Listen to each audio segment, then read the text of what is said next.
Welcome to Kenton Teaches. Enjoy the video. You'll start by confirming compatibility and power. Make sure your Apple Pencil is charged to around 20% or more, low power blocks pairing. Next, turn on Bluetooth in settings and keep your iPad unlocked so the pairing banner can appear. Bring the pencil close to the iPad and, if applicable, attach or connect it as required by your pencil model. Once done, watch for the pairing prompt. This is the first actionable step that initiates the secure handoff between devices. After the prompt appears, tap Pair or select the Apple Pencil from the Bluetooth list. That completes the basic connection.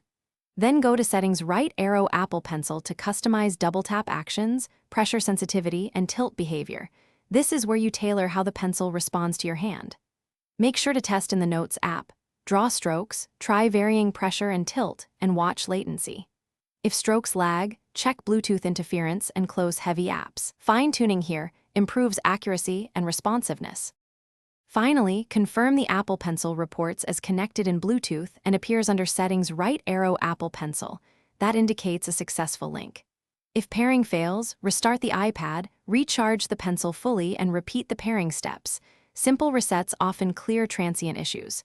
If problems persist, toggle Bluetooth, check for iPad OS 18.1 updates, and as a last resort, reset network settings after backing up. One key troubleshooting tip: if the pencil never pairs, ensure it's the correct generation for your iPad model.